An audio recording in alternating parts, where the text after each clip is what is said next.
In this video, we will discuss about the role of essential nutrients या elements जो कि plants की growth and development के लिए इम्पॉर्टेंट होते हैं। ओके, तो इसेंशियल न्यूट्रिएंट क्या होते हैं, कौन कौन से पार्ट में इसेंशियल न्यूट्रिएंट को डिवाइड किया गया है, मैक्रो न्यूट्रिएंट्स और माइक्रो न्यूट्रिएंट्स में कौन कौन सी कैटेगरीज है, उसका डिस्कशन हम previous video mineral nutrition in plants में कर चुके हैं। इस वीडियो में हम बात करेंगे कि कोई भी न्यूट्रिएंट या एलिमेंट का प्लांट के फिजियोलॉजिकल प्रोसेसेस या ग्रोथ या डेवलपमेंट में क्या रोल होता है, किस न्यूट्रिएंट का कहाँ पर रोल होता है। तो जनरली हम देखेंगे the role of essential nutrient in crop plant. तो किन किन चीज़ों में प्लांट्स में न्यूट्रिएंट का रोल हो सकता है। फर्स्ट है आपका स्ट्रक्चरल कंपोनेंट। प्लांट्स के जो स्ट्रक्चर होते हैं, सेल वॉल हो गया, प्लाज्मा मेम्ब्रेन हो गए, और कोई भी सेल की मेम्ब्रेन्स वगैरह या फिर कोई भी सेल ऑर्गेनिजम्स है, तो उनके स्ट्रक्चर बनाने में कैसे हेल्प करता है न्यूट्रिएंट। जैसे कि प्लांट्स की सेल वॉल कि मिडिल लैमेला जो होती है वो कैल्शियम एंड मैग्नीशियम पैक्टेट से बनी होती है। मतलब कैल्शियम और मैग्नीशियम न्यूट्रिएंट्स सेल वॉल के सिंथेसिस में हेल्प करते हैं। नेक्स्ट है मेटाबॉलिक प्रोसेस। तो मेटाबॉलिक प्रोसेस कौन कौन सी हो सकती है। प्लांट्स में रेस्पिरेशन होता है, ठीक है, फोटोसिंथेसिस की एक्टिविटी होती है, जो भी फिजियोलॉजिकल प्रोसेस होती है उसमें बहुत सारे डिफरेंट प्लांट्स के न्यूट्रिएंट जो होते हैं वो हेल्प करते हैं उस फिजियोलॉजिकल प्रोसेस को कंप्लीट करने के लिए। नेक्स्ट है एनर्जी ट्रांसफ़र। एनर्जी ट्रांसफ़र में भी यूज़ होता है आपका न्यूट्रिएंट, जैसे कि फास्फोरस मेनली, ठीक है, एडिनोसिन डाईफॉस्फेट से एडिनोसिन ट्राईफॉस्फेट में चेंज होता है। तो फॉस्फेट किससे बना होता है, आपका फास्फोरस से। Activator of different enzymes.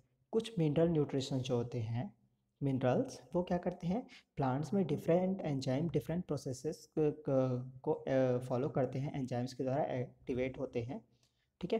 तो उस एंजाइम के एक्टिवेटर का काम न्यूट्रिएंट्स करते हैं। जैसे कि नाइट्रोजिनेज जो एंजाइम होता है उसके एक्टिवेट कौन करता है, मॉलिबेडेनम। ओके, प्रोकैरियोटिक में कुछ ऐसे प्रोसेस होती है जिससे कि नाइट्रोजन का फिक्सेशन होता है, बायोलॉजिकल नाइट्रोजन फिक्सेशन, वो प्रोसेस आयरन के द्वारा एक्टिवेट होती है। तो हम आगे पढ़ेंगे कि कौन कौन से न्यूट्रिएंट का प्लांट्स में क्या क्या रोल होता है। फर्स्ट हम बात करते हैं, देखो, मैक्रो न्यूट्रिएंट और micro nutrient. Total essential nutrient मैंने 17 बताए थे, उसमें से 9 माइक्रो न्यूट्रिएंट होते हैं जिनकी ज़्यादा अमाउंट में प्लांट्स को ज़रूरत होती है, और 9 ऐसे होते हैं जिनमें जिनकी आवश्यकता प्लांट्स को बहुत कम होती है, लेकिन वो इसेंशियल होते हैं प्लांट्स की ग्रोथ एंड डेवलपमेंट के लिए एंड रिप्रोडक्शन प्रोसेस तक पहुँचने के लिए। तो हम पढ़ेंगे नाइट्रोजन का क्या रोल है। Nitrogen plays a significant role in the synthesis of important organic compounds, amino acids, proteins, nucleic acids में, जैसे कि RNA and DNA and different enzymes। Okay, तो देखेंगे सबसे पहले आप कोई भी ऑर्गेनिक कंपाउंड्स होता है उसमें नाइट्रोजन भी किसी किसी ऑर्गेनिक कंपाउंड्स में प्रेजेंट होता है। अमीनो एसिड्स नाइट्रोजन से मिलकर बना होता है। प्रोटीन्स जो होते हैं अमीनो एसिड्स की चेन्स होती है जो पेप्टाइड्स बॉन्ड के थ्रू अरेंज रहती है, तो प्रोटीन की सिंथेसिस में हेल्प करता है। न्यूक्लिक एसिड जो होते हैं क्या होते हैं, नाइट्रोजिनस बेस होते हैं, ठीक है, तो उसमें भी वो हेल्प करता है। जैसे ATGC का जो सीक्वेंस होता है, ATGC होते हैं वो क्या होते हैं, नाइट्रोजनस बेस ही होते हैं जो कि अरेंज होकर के DNA RNA का फॉर्मेशन करते हैं। और कुछ एंजाइम्स होते हैं जिसमें कि नाइट्रोजन प्रेजेंट होता है, ठीक है। नेक्स्ट है the processes like protein synthesis, role of nucleic acid and chlorophyll synthesis are related to nitrogen. Okay, तो जब आप देखेंगे क्लोरोफिल किससे बना होता है, उसमें हेल्प करता है मैग्नीशियम, आयरन, नाइट्रोजन से भी मिलकर बना होता है। तो जब तक प्लांट्स में क्लोरोफिल नहीं होगा तब तक फोटोसिंथेसिस की प्रोसेस नहीं होती है। तो इसलिए प्लांट्स की ग्रोथ एंड डेवलपमेंट के लिए या फिजियोलॉजिकल प्रोसेस के लिए नाइट्रोजन सबसे इम्पॉर्टेंट एलिमेंट कहलाता है। ओके, नेक्स्ट है फास्फोरस। फास्फोरस का क्या रोल है। फास्फोरस प्लेस या helps important component of proteins and enzymes, nucleic acids, DNA and RNA को एंजाइम्स एंड फाइटिन। ओके, तो DNA की जब बात करेंगे, प्रोटीन्स में भी फास्फोरस जो होता है प्रेजेंट होता है, ठीक है। DNA RNA की जब हम बात करते हैं तो उसमें क्या होता है, फॉस्फेट ग्रुप ऐड होता है, ठीक है। एडिनो ATGC का जो सीक्वेंस होता है वो फास्फेट के थ्रू एक दूसरे से ऐड होते हैं, ओके। कुछ कोएंजाइम्स के लिए भी ये में हेल्प करता है। कोएंजाइम जो होते हैं न्यूट्रिएंट से मिलकर बने होते हैं, उसमें हेल्प करते हैं। नेक्स्ट है important constituents of cell membrane. जो प्लांट्स की मेम्ब्रेन जो होती है, सेल मेम्ब्रेन किसी भी ऑर्गेनिज्म की, वो जनरली लिपिड और प्रोटीन की लेयर होती है, ठीक है। तो जो उसमें लिपिड होता है वो ग्लाइकोलिपिड और फॉस्फोलिपिड के फॉर्म में होता है। तो जो फॉस्फोलिपिड होता है उसमें फास्फोरस हेल्प करता है। Phosphorus is involved in various energy transfer reaction like ATP and ADP, ठीक है। जो एनर्जी प्रोड्यूस होती है उसमें फॉस्फेट ग्रुप का बहुत ज़्यादा इंपॉर्टेंस होता है। It promote healthy growth and fruit ripening by helping by translocation of carbohydrate. Carbohydrate के ट्रांसलोकेशन करके ये क्या करता है, राइपनिंग में हेल्प करता है और प्लांट्स के रूट के ग्रोथ एंड डेवलपमेंट में हेल्प करता है। नेक्स्ट है potassium. Potassium helps in osmotic and ionic regulation, okay. तो देखो प्लांट्स में क्या होता है, मैंने डिफ्यूज़न एंड ऑस्मोसिस की जो वीडियो लेक्चर्स बनी है उसमें मैंने बताया है कि कैसे potassium ion and sodium ion का एक्सचेंज होता है प्लांट्स के अंदर। तो उसमें जो होता है पोटेशियम बहुत इंपॉर्टेंट रोल प्ले करता है। पोटेशियम इज़ अ कोफैक्टर और activator of many enzymes of carbohydrate and protein metabolism. जो कि कार्बोहाइड्रेट एंड प्रोटीन्स का जो मेटाबॉलिज्म होता है, ब्रेकडाउन होता है उसमें की प्रोसेस में बहुत सारे कोफैक्टर्स के एक्टिवेटर के रूप में पोटेशियम का रोल होता है, हेल्प करता है, ओके। नेक्स्ट है रेगुलेट्स द स्टोमेटल मूवमेंट, ठीक है। स्टोमेटा के क्लोजिंग एंड ओपनिंग को भी जो पोटेशियम आयन का कंटेंट होता है वो रेगुलेट करता है।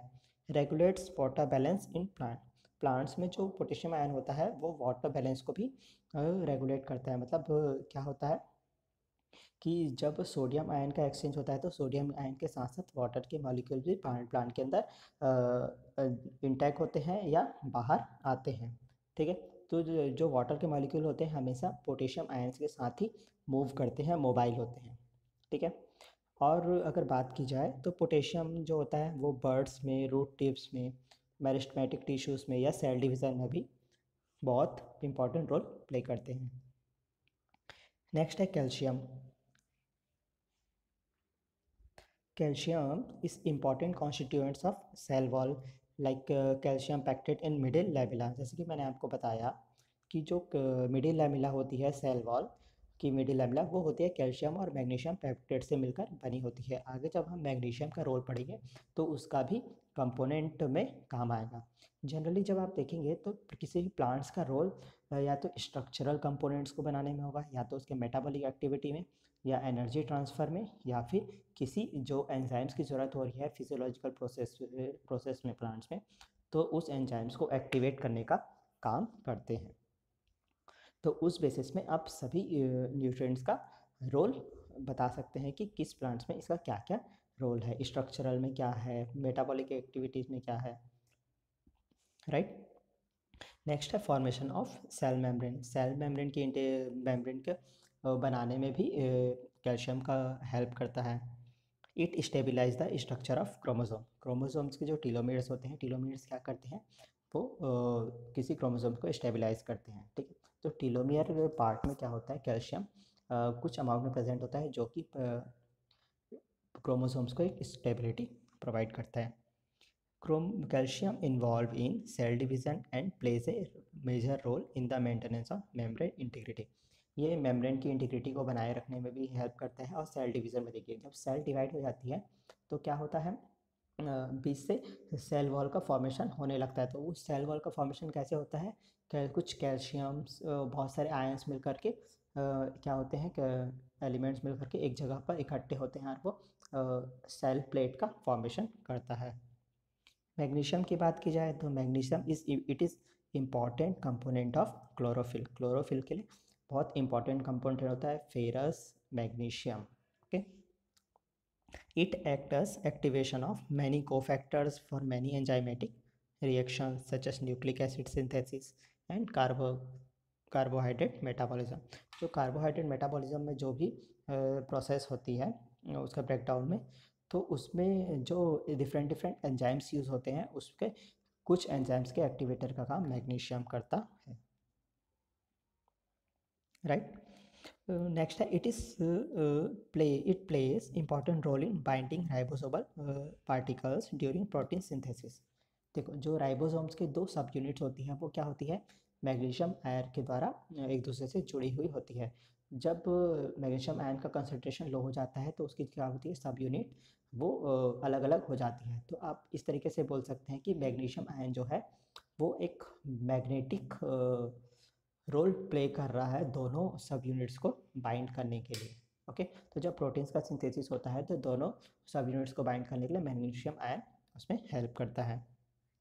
Sulphur ion important constituents of some amino acids like cysteine and methionine, cysteine, ठीक है।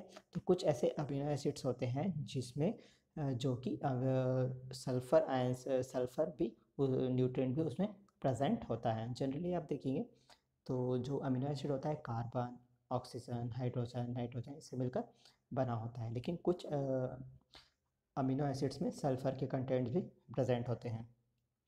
It helps to stabilize the protein के स्ट्रक्चर।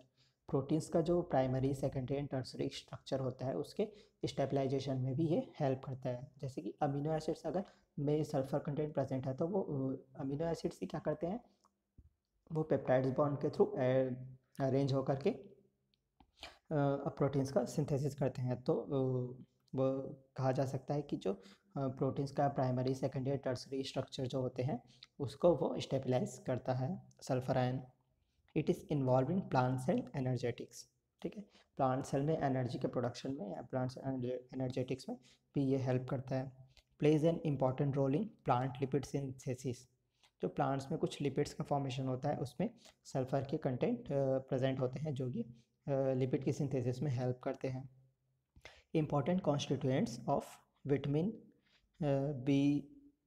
अब जैसे देखेंगे कुछ विटामिन्स होते हैं जिसमें कि सल्फर प्रेजेंट होता है, vitamin B7, vitamin B1 and को एंजाइम्स ए, ठीक है। को एंजाइम में कहाँ पर यूज़ होता है, जब देखेंगे आप कार्बोहाइड्रेट का मेटाबॉलिज्म होता है, मतलब ग्लाइकोलिसिस से साइकिल जो है क्रेब्स साइकिल में एंटर करती है, तो उस समय क्या होता है, पायरुवेट से एसिटिल कोएंजाइम बनता है। वहाँ पर कोएंजाइम ए यूज़ होता है जो कि जिसमें कि जो मेटल आयंस होते हैं वो सल्फर प्रेजेंट होता है। नेक्स्ट है जिंक का क्या रोल है। It is essential component of several enzymatic system like dehydrogenase, proteases, peptidase including carbonic anhydrase, alcohol dehydrogenase. ये कुछ एंजाइम्स हैं जिनके जो स्ट्रक्चरल कंपोनेंट की बात की जाए, मतलब जो ये एंजाइम्स होते हैं वो इसमें ये आयंस प्रेजेंट होते हैं या फिर इसके एक्टिवेटर का काम करते हैं, राइट। और इसके अलावा जो जिंक होता है, it is also involve in the biosynthesis of growth hormone auxin. Auxin का जो सिंथेसिस होता है तो उसके जिसकी ऑक्सीजन की उत्पत्ति कैसे होती है, उसकी उत्पत्ति में जिंक जो एलिमेंट होता है वो हेल्प करता है, राइट। नेक्स्ट है आयरन। आयरन का मैंने बताया जैसे कि क्लोरोफिल के कंटेंट, ठीक है, क्लोरोफिल में भी प्रेजेंट होता है। And iron is an essential component of many iron enzyme and carries including the cytochromes, okay, respiratory electron carriers, okay, वो इलेक्ट्रॉन कैरियर्स है। एंड दिस फेरिडॉक्सिन्स, ओके, जो फेरिडॉक्सिन्स होते हैं वो उसमें भी आयरन का कंपोनेंट प्रेजेंट होता है। आयरन जो है बायोलॉजिकल नाइट्रोजन के फिक्सेशन में भी हेल्प करते हैं, ओके। कुछ कैटेलेस एंजाइम जो होते हैं उसके एक्टिवेटर का काम भी आयरन करता है। Also involve in the metabolic function such as nitrogen fixation, okay, जो बायोलॉजिकल नाइट्रोजन का फिक्सेशन होता है। कुछ प्रोकैरियोट्स में ये कैपेबिलिटी होती है कि जो एटमॉस्फेरिक नाइट्रोजन होता है उसको अवेलेबल फॉर्म में उसको चेंज करता है, ठीक है। जब आप देखेंगे किसी भी प्लांट्स में एटमॉस्फेयर में 79% ऑलमोस्ट नाइट्रोजन प्रेजेंट है, तो प्लांट्स के लिए उसकी डेफिशिएंसी कैसे होती है? एटमॉस्फेरिक नाइट्रोजन तो प्रेजेंट है, लेकिन वो प्लांट्स के लिए अवेलेबल फॉर्म में प्रेजेंट नहीं होता। तो कुछ प्रोकैरियोटिक ऑर्गेनिज्म जो होते हैं उनमें ये कैपेबिलिटी होती है कि वो एटमॉस्फेरिक नाइट्रोजन को फिक्स करने का काम करते हैं for the absorption of plant. Okay, and photosynthesis में हेल्प करते हैं, इलेक्ट्रॉन ट्रांसफ़र में हेल्प करते हैं। जब आप क्रैब साइकिल कंप्लीट होती है, रेस्पिरेशन की प्रोसेस पढ़ेंगे तो उसमें भी जो आयरन है वो हेल्प करता है इलेक्ट्रॉन ट्रांसफ़र में, जैसे कि जो होता है ETC, इलेक्ट्रॉन ट्रांसफ़र चेन, ठीक है, उसमें आयरन कंटेंट हेल्प करता है। और जब हम फोटोसिंथेसिस की बात की जाए तो PS1 और PS2 की जो प्रोसेस होती है उसमें आयरन कंटेंट आयरन न्यूट्रिएंट जो है हेल्प करता है। Next, manganese involve in the O2 evolving system photolysis और फोटोसिंथेसिस के लिए प्लांट्स को इलेक्ट्रॉन या H+ आयन कहाँ और ऑक्सीजन कहाँ से प्रोवाइड होता है?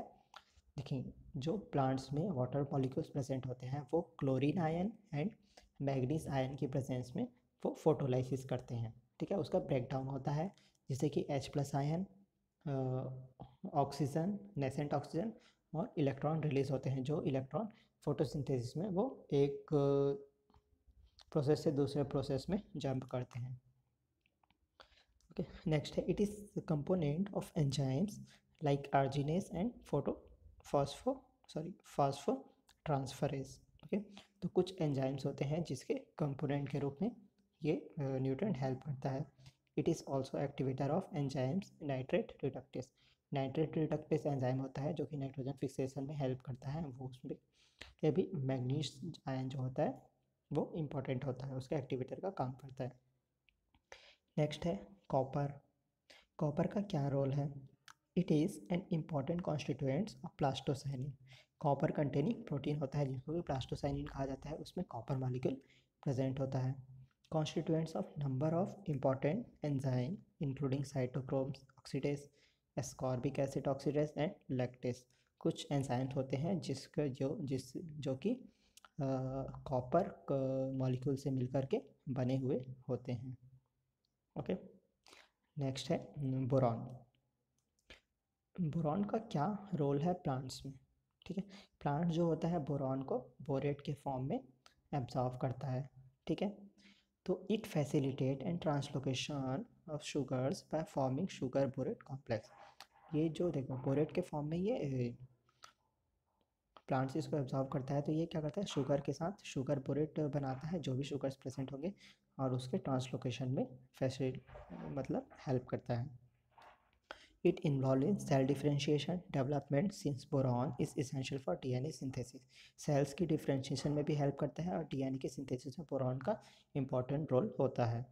Also involved in fertilization, hormone metabolism. Hormones का जो metabolism होता है उसमें भी boron जो होता है बहुत हेल्प करता है।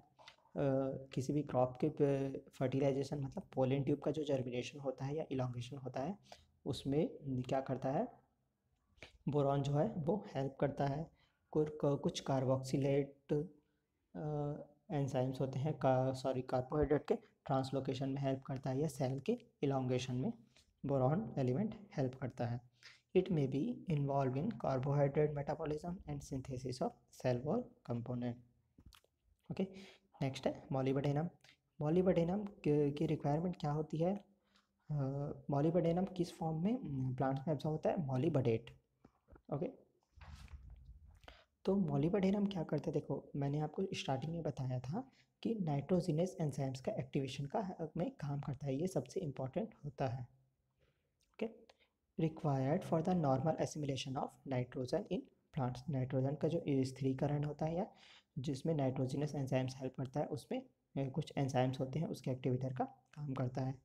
An essential component of nitrate reductase as well as nitrogen fixation enzyme. ठीक है, नाइट्रेट रिडक्टेज एंजाइम जो होता है उसका एक इसेंशियल कंपोनेंट होता है, और नाइट्रोजन फिक्सेशन एंजाइम्स जो होते हैं वो बहुत सारे उसके एक्टिवेशन में मॉलिबडेनम का रोल होता है। It is essential for flower formation and fruit setting. Flower formation and fruit setting में इसका इंपॉर्टेंट रोल होता है। Okay, next last two nutrients, तो क्लोरीन का क्या इम्पोर्टेंट रोल है? Chlorine is essential for the, जब देखेंगे फोटोलाइसिस होता है, फोटोसिंथेसिस के लिए जो इलेक्ट्रॉन की ज़रूरत होती है, उसमें क्या होता है, वाटर मॉलिक्यूल ब्रेकडाउन होता है, तो उसमें कौन से मैग्नीज आयन और क्लोरीन आयन हेल्प करते हैं, ठीक है। Essential for photosynthesis as and as an activator of enzymes involved in splitting water, ठीक है। It also function in osmoregulation of plants growing on saline soils, ठीक है। प्लांट्स जो सलाइन सॉइल होती है उसमें क्या होता है, क्लोराइड्स होते हैं और सल्फेट्स होते हैं, ठीक है। तो उसमें सलाइन सॉइल में प्लांट्स में ऑस्मोरेगुलेशन को में ये फंक्शन करता है। Chlorines accelerate the activation of amylase which convert starch into soluble sugar। देखो क्लोरीन क्या करता है, जो अमाइलेज होता है उसके एक्टिवेशन में हेल्प करता है, जो कि जो स्टार्च पॉलीसेक्राइड्स होते हैं उनको सॉल्युबल शुगर में चेंज करता है। नेक्स्ट एंड लास्ट, कोबाल्ट क्या हेल्प करता है, देखो विटामिन जो 12 होती है साइनोकोबालामिन, वो कोबाल्ट से मिलकर के बनी हुई होती है, मीन्स स्ट्रक्चरल कंपोनेंट में ये हेल्प किया। which it turned essential for the formation of lag hemoglobin needed to nitrogen fixation। Nitrogen fixation में जो लैग हीमोग्लोबिन की ज़रूरत पड़ती है उसके फॉर्मेशन में कोबाल्ट जो होता है एलिमेंट वो हेल्प करता है। It is essential for growth and metabolism of micro organisms required by rhizobia, मतलब rhizobium, activator of certain enzymes like arginase and lecithinase enzyme कुछ होते हैं जो उसमें भी कोबाल्ट जो होता है वो हेल्प करता है। जनरली कोबाल्ट का काम बोला जाए तो विटामिन जो 12 होता है साइनोकोबालामिन, उसमें वो स्ट्रक्चरल कंपोनेंट के रूप में परफॉर्म करता है, राइट। Thank you.